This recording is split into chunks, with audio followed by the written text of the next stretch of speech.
Hello दोस्तों, my two channel N math class में आपका स्वागत है। ये क्लास उन दोस्तों के लिए है जो बिहार प्राथमिक शिक्षक का तैयारी कर रहे हैं। आज हम किरण पब्लिकेशन का वॉल्यूम 2 जो है, आज 9 नंबर हम प्रैक्टिस सेट को सॉल्व करेंगे।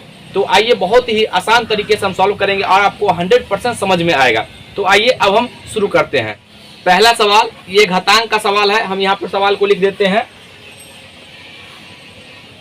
ये दिया गया 16 के पावर 1/4 गुना 81 के पावर 1/4, यानी इसको सॉल्व करने पर क्या मान आएगा। तो इसको देखिए, सबसे इसको इस फैक्टर में तोड़िए कि इसका न्यूनतम फैक्टर में आना चाहिए, न्यूनतम प्राइम फैक्टर में। तो 16 का तोड़ेंगे तो क्या होगा, 2 के पावर 4 इसको लिख सकते हैं ना, ये 1/4 गुना 81 को न्यूनतम ये प्राइम फैक्टर में लाना है, तो 3 के पावर 4 और ये गुना 1/4। हम ये फार्मूला सिखा चुके हैं आपको। हम इससे पहले जो वीडियो डाले हैं घातांक का, उस वीडियो को आप जरूर देखिए। और उसमें हम टेक्स्ट बुक का जितना भी अभी तक जो 15 सेट एग्जाम हुआ है टेक्स्ट बुक का प्रैक्टिस सेट में, वो सारा क्वेश्चन को हम करेक्ट करके वीडियो बना दिए हैं, जिससे कि आपको 100% वो बात समझ में आ जाए और सारे कंसेप्ट को भी हम बताएं। अगर आप वीडियो को नहीं देखें तो जरूर देखिए उस वीडियो को।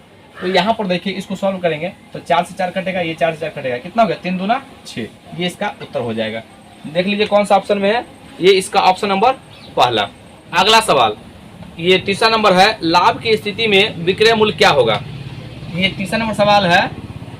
क्योंकि इसमें मैथ और रीजनिंग दोनों मिक्स है, तो हमको सिर्फ मैथ बताना है। तो यहाँ पर कहना लाभ की स्थिति में, तो लाभ कैसे होता है, जब लाभ होगा तो इसके लिए क्या कंडीशन पूछ रहा है। तो लाभ बराबर होता है यहाँ पर ये विक्रय मूल्य माइनस क्रय मूल्य, ये स्थिति होगा।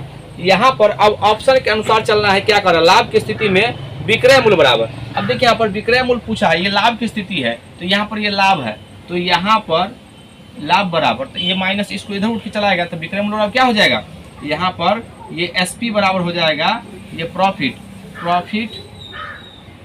प्लस सीपी, यानी कि लाभ प्लस क्रय मूल्य। ये देख लीजिए कौन सा ऑप्शन में है, तो इसका ऑप्शन नंबर पहला, क्रय मूल्य प्लस लाभ बराबर विक्रय मूल्य। अगला सवाल, ये चौथा नंबर, निम्न में से कौन सी संख्या पूर्ण वर्ग संख्या है। तो आपको हम बता चुके हैं कि किसी भी संख्या का पूर्ण वर्ग कैसे होगा, कैसे पकड़ेंगे। तो हम यहाँ पर, ये चौथा नंबर सवाल है, यहाँ पर दिया गया है ऑप्शन में 408, दूसरा ऑप्शन दिया गया है यहाँ पर 257 और तीसरा ऑप्शन दिया गया है 121। अब चौथा क्या, 1 से अधिक और पांचवा इनमें से कोई नहीं। तो यहाँ पर जो देख रहे हैं, हम आपको बताए थे किसी भी संख्या के अंत में 2, 3, 7, 8 अगर होगा तो वह पूर्ण वर्ग नहीं होगा। तो ये भी नहीं हुआ और ये भी नहीं होगा, इसका मतलब यही होगा। देखिए 11 का स्क्वायर है, तो यह पूर्ण वर्ग है। अगला सवाल, ये पांचवा नंबर, यदि अंडर रूट, हम इस सवाल को लिखते हैं, ये दोनों मिक्स सवाल है, घातांक और करनी। यहाँ पर 5 के पावर n बराबर 64 दिया गया है। तो यहाँ पर n का मान हमसे पूछा है, तो क्या करेंगे, यहाँ पर स्क्वायर करेंगे, दोनों तरफ इसको स्क्वायर करेंगे और इसको भी स्क्वायर करेंगे। तो यहाँ पर स्क्वायर से रूट कट जाएगा, तो 5 के पावर n बराबर कितना हो जाएगा, 64। तो 64 को हम ऐसे लिख सकते हैं ना, 2 के पावर 6 और यहाँ पर 2 लिख सकते हैं। ये सॉरी, यहाँ पर 5 नहीं है, यहाँ पर 2 होगा, नहीं तो फिर सवाल में बनेगा ही नहीं। यहाँ पर 2 है सवाल में। अब देखिए यहाँ पर ये जब ये ब्रैकेट हटेगा तो ये आपस में गुना हो जाएगा, तो 2 के पावर n बराबर 6 दूना 12, तो 2 के पावर 12। हम बताए थे कि अगर बेस समान होगा तो पावर इक्वल होगा, तो n बराबर कितना गया, 12। ये इसका उत्तर हो जाएगा। देख लीजिए कौन सा ऑप्शन में है, ये ऑप्शन नंबर ये तीसरा।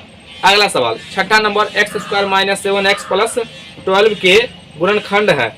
यहाँ पर ये छठा नंबर सवाल है, x² प्लस माइनस, यहाँ पर दिया गया माइनस 7x प्लस 12, इसका गुणनखंड पूछा है। तो गुणनखंड का हम एक स्पेशल वीडियो बनाए, अगर आप उस वीडियो को नहीं देखें तो उस वीडियो को जरूर देखिए, जिससे रिलेटेड आपको जितना भी गुणनखंड में कन्फ्यूजन है, सारा कन्फ्यूजन दूर हो जाएगा। तो पहले इसको देखिए, इसका गुणनखंड करते हैं। तो इसको ऐसे दो फैक्टर में तोड़िए जिसका जोड़ने पर 7 आना चाहिए, गुना करने पर 12। तो यहाँ पर एक ही ऐसा फैक्टर होगा, ये 3 गुना 4, 4 3 12 और 4 3 7। यहाँ पर हम लिखेंगे x² माइनस, यहाँ पर हो जाएगा 4x माइनस 3x और प्लस 12। देखिए जोड़ने पर -7, गुना करने पर 12। इसमें से x कॉमन लेंगे, कितना हो जाएगा, x -4 ये -3 कॉमन लेंगे तो x - 4। यहाँ पर ये देखिए मेरा गुणनखंड सही है, कैसे पता चलेगा? तो यहाँ पर दोनों में समान आना चाहिए, तो x - 4 और यहाँ पर x - 3 अगर आ गया तो हम कहेंगे ये गुणनखंड ये होगा। देख लीजिए कौन सा ऑप्शन में है, ये x - 3 और x - 4, ये इसका ऑप्शन नंबर तीसरा हो जाएगा। अगला सवाल 7वां नंबर, कौन सा व्यंजक बहुपद नहीं है? तो बहुपद की हम कंडीशन बता चुके हैं, अगर आप 9th का वीडियो नहीं देखें तो वीडियो को जरूर देखिए, जिसमें कि हम बहुपद के बारे में अच्छे से बताए हुए हैं कि बहुपद को हम कैसे पहचानेंगे। इसमें एक सवाल आ गया है, आपके एग्जाम में जो आपका सिलेबस है उसी के अकॉर्डिंग पढ़िए, 100% आपका जो है सारा क्वेश्चन बनेगा। आप भाग दौड़ ज़्यादा करते हैं। ये 7वां नंबर सवाल देखिए, यहाँ पे पहला ऑप्शन दिया गया है, यहाँ पर 2x² + 7x + 8, ये आपका इसका पहला ऑप्शन है। दूसरा ऑप्शन है x² + √7x + √8, और तीसरा ऑप्शन है यहाँ पर x² + 7√x और +8। इसमें से हमसे पूछा गया है कि कौन बहुपद नहीं है। तो यहाँ पर कौन सा बहुपद नहीं होगा, तो हम बताए थे कोई भी बहुपद अगर होगा तो उसका पावर जो होगा पूर्ण संख्या, यानी कि 0 से लेकर पॉजिटिव नंबर में होना चाहिए, 0 को लेकर के। 0 तो एक उदासीन नंबर है, तो 0, 1, 2, 3, 4 होना चाहिए। उसके बाद उसका पावर कभी भी बट्टा में नहीं होना चाहिए और ना ही नेगेटिव होना चाहिए। तो यहाँ पर देखिए ये बहुपद है, ये भी बहुपद है, सॉरी ये बहुपद है, लेकिन ये बहुपद नहीं है। कहिएगा क्यों नहीं है? क्योंकि इसका जो रूट का मतलब होता है 1/2, तो ये रूट सिंबल हटाएंगे तो यहाँ पर x के पावर 1/2 आ जाता है, जो कि हम क्या बताए हैं कि x का पावर जो होना चाहिए पूर्ण संख्या में, न तो बट्टा के रूप में न ही नेगेटिव नंबर। अगर यहाँ पर तो नेगेटिव आ गया तो हम कहेंगे यह बहुपद नहीं है। तो पूछा है कौन सा नहीं है, तो यही उत्तर पूछा है, तो इसका मतलब यही उत्तर सही है। देख लीजिए कौन सा ऑप्शन में है, ये इसका ऑप्शन नंबर तीसरा हो गया। अगला सवाल 8वां नंबर, 4x + 3 बटा 2x + 7 = 3, तो x का मान ज्ञात कीजिए। ये 8वां नंबर सवाल है, 4x + 3 बटा 2x + 7 = 3। अब इसको क्रॉस मल्टीप्लिकेशन करेंगे और वहां पर हम x का मान ज्ञात करेंगे। तो इसको देखिए क्रॉस गुना कीजिएगा, कितना हो जाएगा? 4x + 3 बराबर 3 से गुना करेंगे तो 3 दूना 6x और प्लस 7 21। यहाँ पर इसको इधर घटा लेंगे तो कितना हो जाएगा? 2x। अब इसको जो है इधर से घटाते हैं, इसको इसमें से घटाएंगे, इसको घटाएंगे, कितना हो जाएगा? तो यहाँ पर हो जाएगा -18, -18 2 से काटेंगे तो 9, x का मान कितना आ गया? -9। ये इसका उत्तर हो जाएगा। देख लीजिए कौन सा ऑप्शन में है, ये इसका ऑप्शन नंबर पहला। आइए अब हम अगले सवाल पे चलते हैं, बोर्ड को पहले मिटाते हैं। अगला सवाल ये 9वां नंबर सवाल है, समचतुर्भुज के विकर्ण। तो याद रखिएगा समचतुर्भुज का प्रॉपर्टीज कहता है कि इसका विकर्ण जो होता है समकोण पर समद्विभाजित करता है। ये 9वां नंबर सवाल, हम इसका फिगर बना देते हैं। ये इसका विकर्ण है और इसका विकर्ण, दोनों विकर्ण अलग अलग होंगे, लेकिन ये जो है समकोण पर समद्विभाजित करेगा।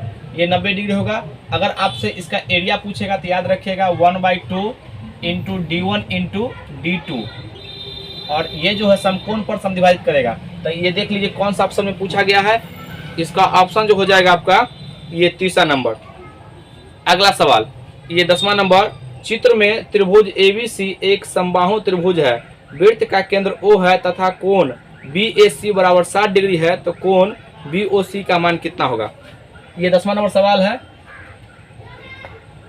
पहले तो एक सर्किल बना हुआ है, यहाँ पर इसके अंदर में एक समबाहु त्रिभुज है, इक्विलेटरल ट्रायंगल। ये A, B और C, इसके यहाँ पर इसके शीर्ष से मिलाया गया है, और ये बीच में जो है सेंटर है, ये बीच में है, इसको बीच में समझिएगा, ये सेंटर O है। तो यहाँ पर एक चीज बताइए, किसी भी समबाहु त्रिभुज के सभी भुजा तो बराबर होते हैं, और ये जब सेंटर एक ही है समबाहु त्रिभुज का और वृत्त का भी सेंटर एक ही होगा, तो इसका दूरी भी बराबर होगा। इसका मतलब बिंदु O से ये भी दूरी और सब आपस में बराबर होंगे। तो एक चीज बताइए, ये जो बराबर हो रहा है यहाँ से यहाँ तक, ये टोटल 60 डिग्री है, तो ये प्रत्येक 60 डिग्री होगा और ये भी 60 डिग्री होगा।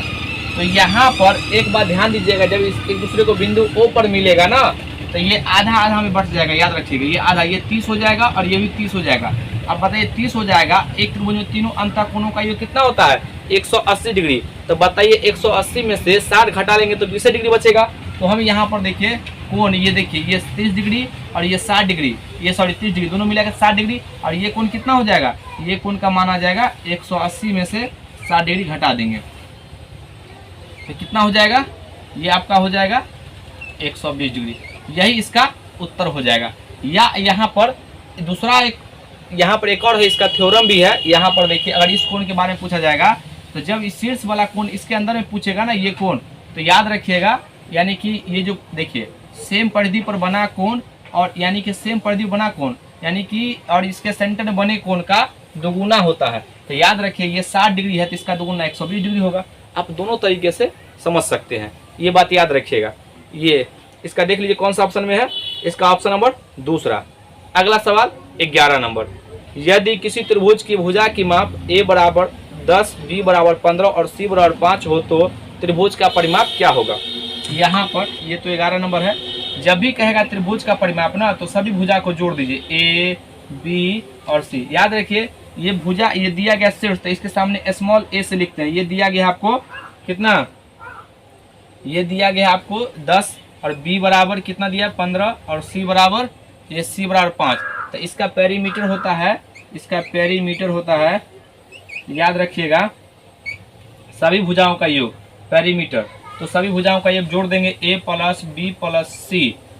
तो यहाँ पर सबको जोड़ेंगे 10 प्लस 15 प्लस 5, कितना हो जाएगा? 20, 10, 30। यही इसका उत्तर हो जाएगा। ये आपका c बराबर हो गया। देख लीजिए कौन सा ऑप्शन में है, ये आपका उत्तर हो जाएगा। त्रिभुज का परिमाप पूछा तो त्रिभुज का परिमाप जो हो जाएगा 20 और 10, 30। ये ऑप्शन नंबर तीसरा हो जाएगा। ये इसका ऑप्शन नंबर तीसरा। अगला सवाल 12 नंबर, किसी वृत्त की त्रिज्या को दुगुनी करने पर त्रिभुज का क्षेत्रफल क्या होगा? याद रखिए किसी भी वृत्त की त्रिज्या का दुगुनी करेंगे तो उसके क्षेत्रफल जो है उसके स्क्वायर में बढ़ जाएगा। तो दुगुना किया कितना हो जाएगा? 4 गुना। अगर 3 गुना करेगा तो 9 गुना और 5 गुना करेगा तो 25 गुना, उसका स्क्वायर में बढ़ेगा। यहाँ पर देखिए ये 12 नंबर सवाल है। एक वृत्त है, इसको त्रिज्या को हम यहाँ पर रेडियस है इसका, तो इसका एरिया क्या हो जाएगा? तो यानी कि इसका एरिया हो जाएगा पाई आर स्क्वायर। अगर इसका हम त्रिज्या को दोगुना करते तो 2r हो जाएगा। अब देखिए यहाँ पर नया जो एरिया होगा, न्यू एरिया, ये इसको हम a1 से लिखते हैं। तो 2r का स्क्वायर करेंगे तो 2r का स्क्वायर कितना हो जाएगा? देखिए यानी पाई 4r स्क्वायर। 4 को बाहर कीजिए यहाँ पर, 4 इंटू पाई आर स्क्वायर। क्या लगता है आपको इसका दुगुना नहीं है? ये पाई आर स्क्वायर का दुगुना है कि नहीं है? तो जब भी दुगुना का बात करें तो आप हमेशा उसका स्क्वायर कर दीजिए, ज़्यादा दिमाग नहीं लगाना है। तो इसका उत्तर हो जाएगा आपका ये 4 गुना, ऑप्शन नंबर तीसरा। अगला सवाल ये 13 नंबर, बेलन का आयतन पूछ रहा है। तो बेलन का आयतन होता है पाई आर स्क्वायर एच। ये 13 नंबर सवाल, ये बेलन है,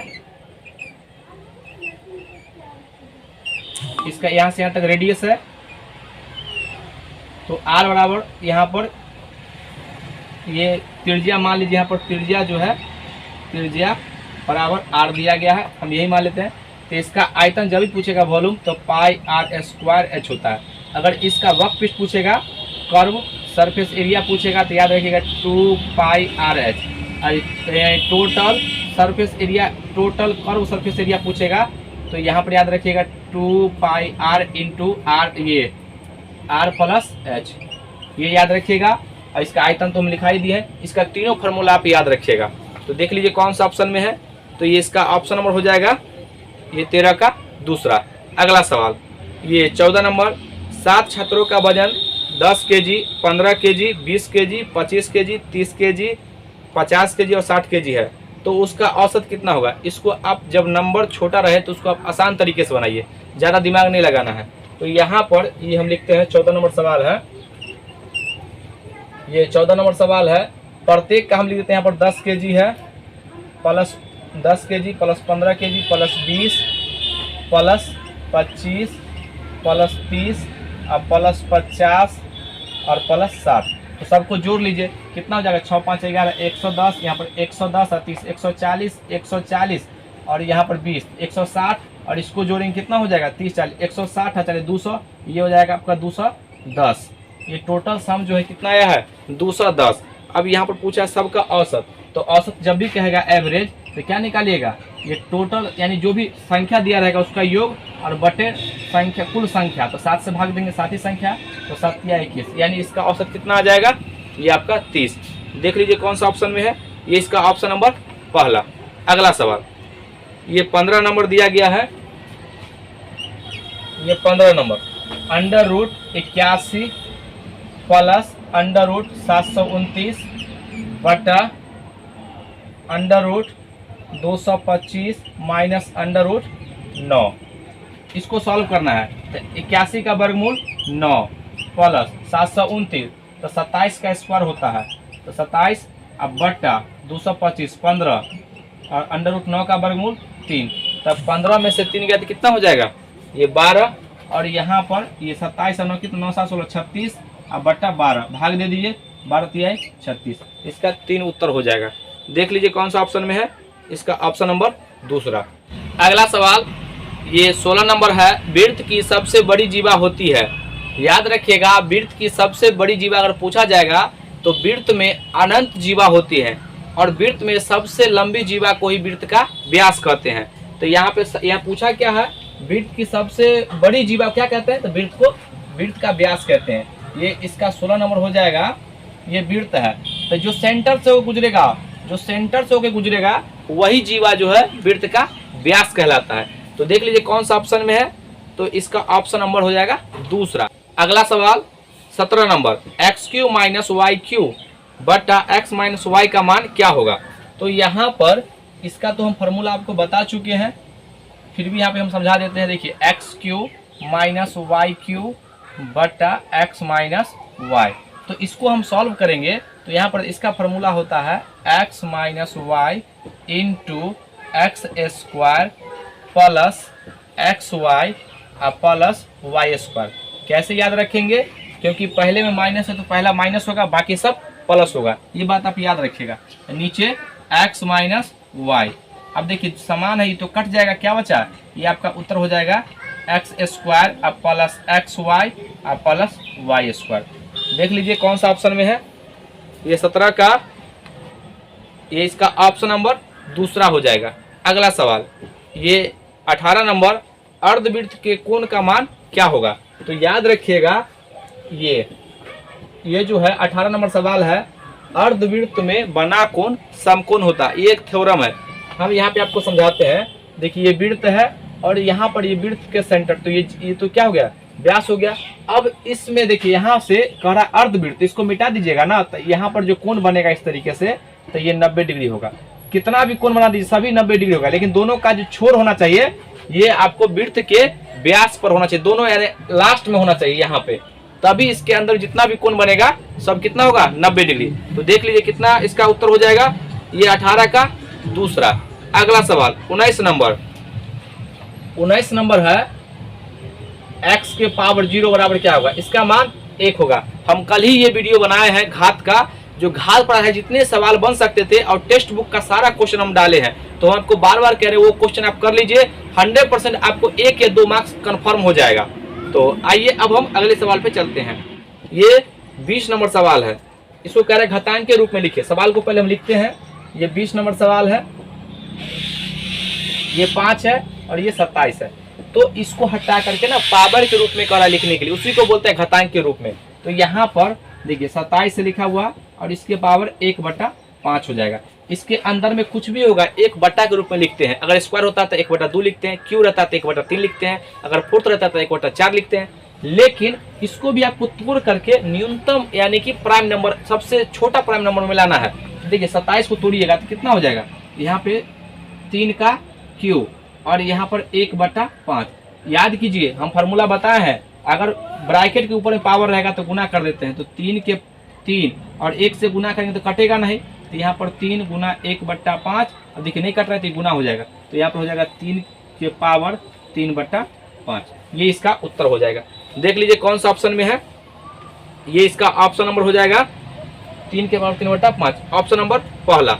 अगला सवाल ये 26 नंबर है, निम्नलिखित को सरल कीजिए। पहले हम सवाल को लिखते हैं। ये त्रिकोणमिति का सवाल है और ये आपको इंटर का बेसिक सवाल है।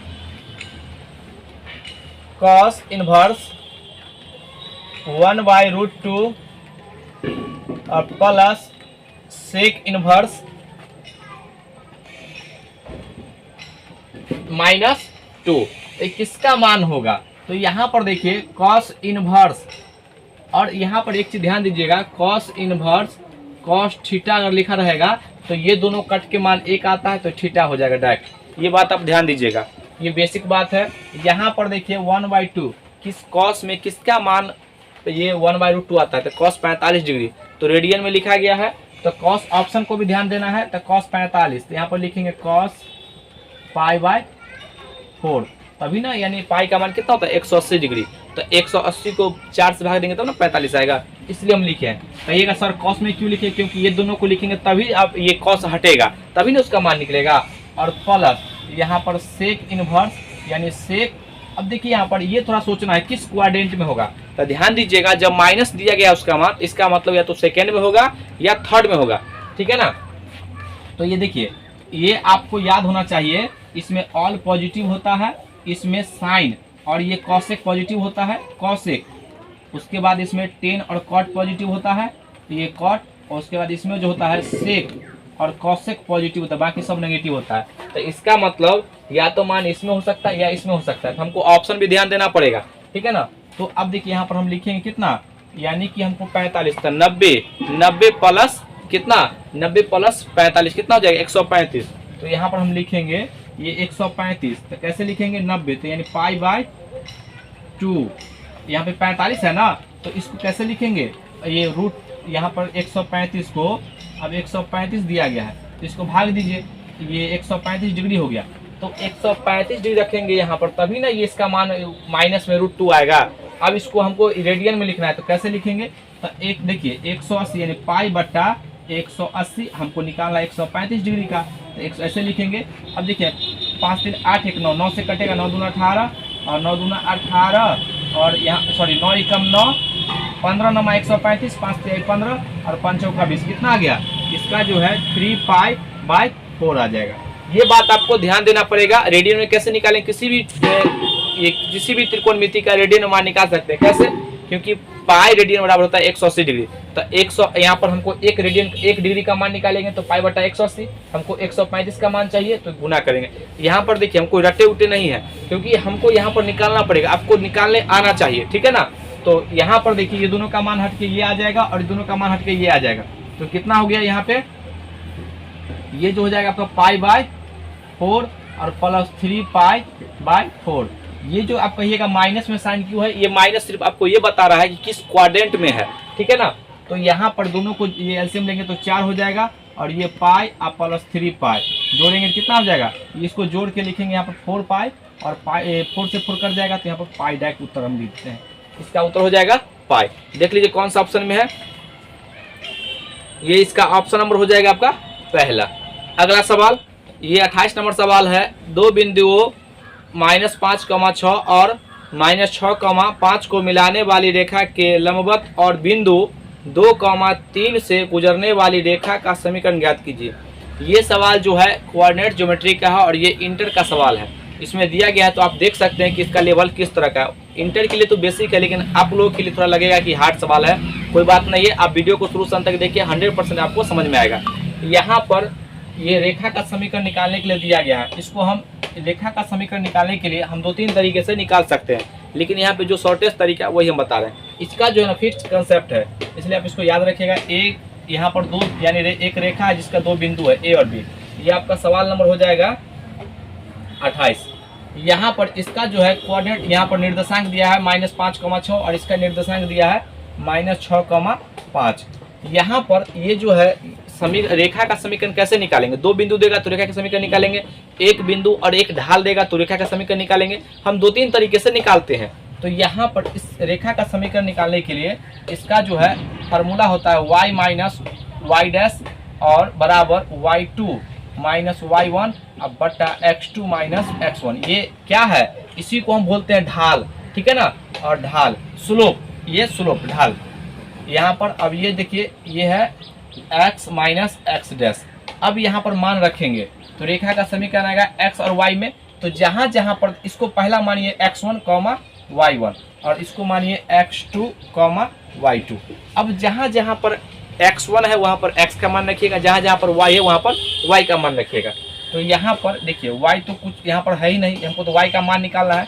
y1 कितना है 6 बराबर यहाँ पर y2 कितना है, तो यहाँ पर -5 अब माइनस y1 कितना है ये 6 अब बट्टा y2 कितना है 5 है माइनस सॉरी यहाँ पे 5 है तो 5 लिखे हैं। उसके बाद x2 कितना है तो x2 -6 यहाँ पर माइनस और ये x1 कितना है तो -5 इंटू x माइनस x1 कितना है तो यहाँ पर -5।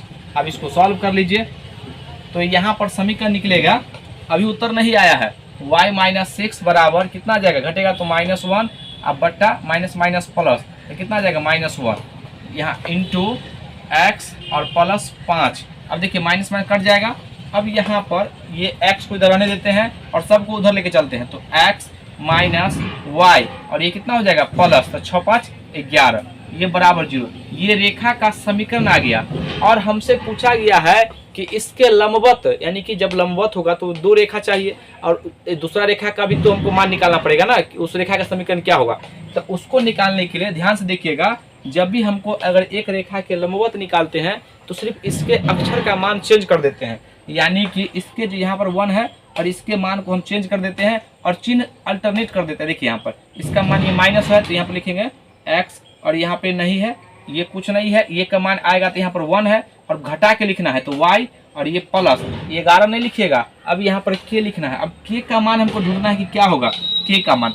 अब कह रहा है कि लंबवत है, तो लंबवत का मतलब क्या होता है, यहाँ पर ये जो पॉइंट जो दिया गया लास्ट में, ये पॉइंट दिया गया कितना, ये पॉइंट दिया गया आपको यहाँ पर पॉइंट है 2,3। अब 2,3 इसमें पुट करेंगे तब k का मान निकालेंगे। तो यहाँ पर 2,3 रखेंगे तो कितना हो जाएगा, ये माइनस ये x के स्थान पे 2 और माइनस y के स्थान पे 3 और प्लस k बराबर 0। देखिए 3 2 5 माइनस, अब k बराबर कितना आ जाएगा, k बराबर आ जाएगा आपका 5, यानी k का मान आ गया 5। तो हमको समीकरण कौन सा था, यही था ना।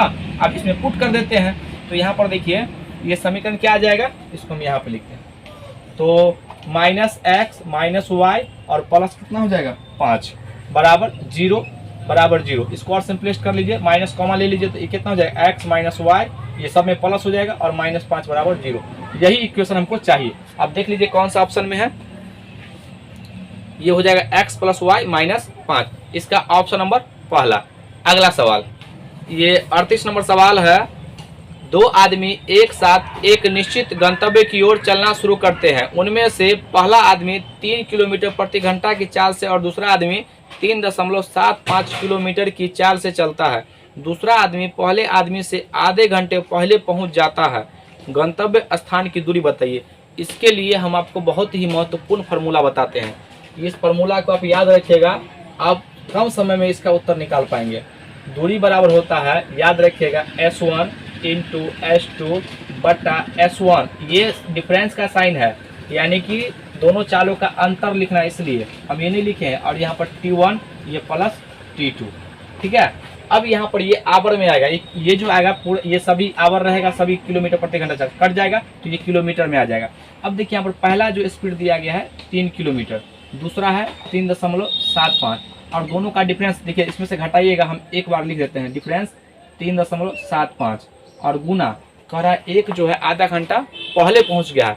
अब दूसरा के बारे में तो कुछ नहीं कहा, इसका मतलब वो समान समय पहुंचा है। तो यहाँ पर हम लिख देंगे दोनों का 1/2, जितना देर पहुंचेगा या पहले पहुंचेगा इसमें हम गुना कर देंगे। और दोनों का कहता कि एक लेट हो गया है एक पहले पहुंचा है तो दोनों को जोड़ देते, अगर दोनों बाद पहुंचा है तो दोनों को घटा लेते, दोनों पहले पहुंचा है तो दोनों का डिफरेंस ले लेते, ठीक है। तो यहाँ पर देखिए घटाएंगे तो 3 गुना 3.75 और घटा के रखेंगे 0.75 और इंटू 1/2, ये दशमलव से कट जाएगा।